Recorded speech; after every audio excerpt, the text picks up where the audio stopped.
तो अभी आपने जाना कि किस तरह से इस फैक्ट्री में काम होता है, किस तरह से ये रेल की कोचेस बनाई जाती हैं।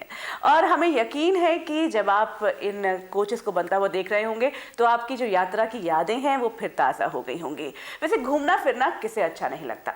अभी आप एक सफ़र तय करके आए हैं, चलिए आपको ले चलते हैं एक और सफर पर। जी हाँ, मंजिल की एक और मंजिल है कि हम आपको भारत के खूबसूरत पर्यटन स्थलों पर जरूर लेकर जाएं। भारत के सुदूर दक्षिण में स्थित कन्याकुमारी एक ऐसा ही खूबसूरत पर्यटन स्थल है। आइए आपको ले चलते हैं वहीं।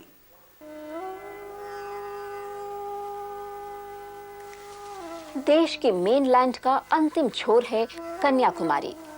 कन्याकुमारी एक या दो सागरों से लगा हुआ नहीं है, बल्कि यहाँ 3 सागर मिलते हैं, हिंद महासागर, बंगाल की खाड़ी और अरब सागर।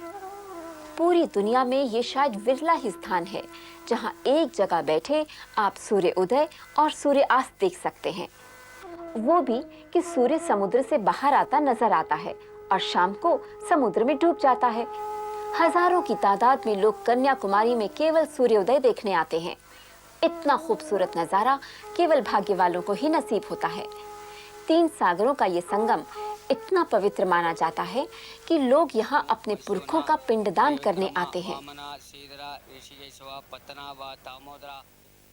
इस संगम में स्नान करना बड़ा ही पुण्य अर्जित करने का कार्य माना जाता है। जो यात्री स्नान नहीं कर पाते वे मंत्रमुग्ध हो प्रकृति की सुंदरता निहारते रहते हैं। कुछ यात्री इसकी सुंदरता से इतने अभिभूत हो जाते हैं कि वे कन्याकुमारी के बिना भारत भ्रमण को अधूरा मानते हैं। हम लोग सूर्य नगरी जोधपुर से हिंदुस्तान के पश्चिमी इलाके से आए हैं, बिल्कुल कॉर्नर से, और यहाँ इस कन्याकुमारी को जो भारत का सबसे दक्षिण का अंतिम छोर है उसको देखने के लिए आए हैं। और यहाँ पर आकर के हम बहुत खुश हुए। यहाँ पर 3 सागर मिलते हैं, अरब सागर, हिंद महासागर और बंगाल की खाड़ी 3 मिलते हैं। उनका बहुत अच्छा सीन आप सीन देखिए, कितनी सुंदरता है यहाँ की, और इसका कोई मुकाबला नहीं है। कोई 100 वर्ष पहले विवेकानंद यहाँ आए थे।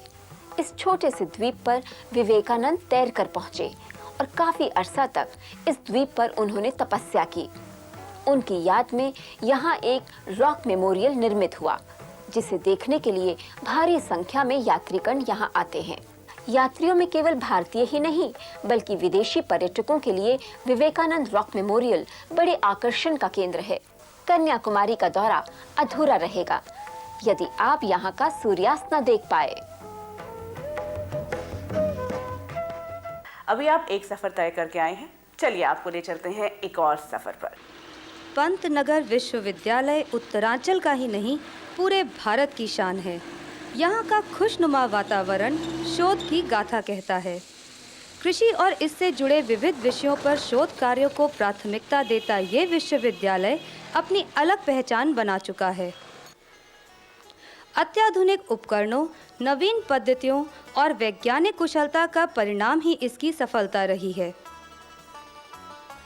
पादप सुरक्षा के लिए कीटनाशियों के कम से कम प्रयोग को देखते हुए जैव नियंत्रण को महत्वपूर्ण माना गया।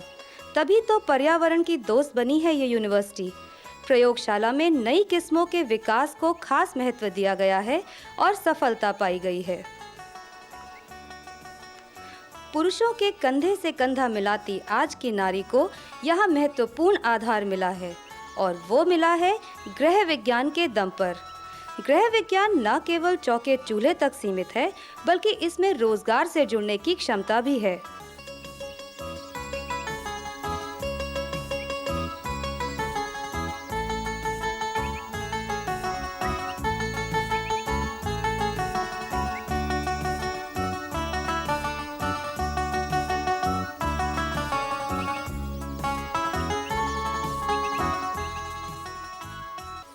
महिलाओं के सधे हाथों ने जब बहुत कुछ सीखा तो उन्हें पैरों पर खड़े होने का आधार मिला।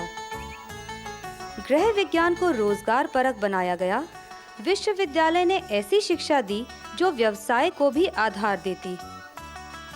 इसीलिए तो लड़कियां ही नहीं, लड़कों को भी इस पाठ्यक्रम ने आकर्षित किया और वे इसे अपनाने आए और सफल हुए। वस्त्र छपाई और डिजाइनिंग तक ही बात न थी, बल्कि प्रयोगशाला में भी वो परीक्षण किए गए जो गृह विज्ञान के अंग भोजन की जांच करते थे। खेतों में जलाशय बनाकर मछली पालन की शुरुआत इस विश्वविद्यालय में हुई। मछली पालन अब यहाँ एक लोकप्रिय परिवर्तन के रूप में आया है। इतना ही नहीं, आम किसान भी मछली पालन अपनाकर परंपरागत खेती से हटा है। खेतों में इस विश्वविद्यालय ने खासी सुधि ली है। यहाँ सिंचाई में पानी कम खर्च करने की सफलताएं भी पाई गई हैं। विश्वविद्यालय की आज तक की यात्रा अपने आप में उल्लेखनीय है।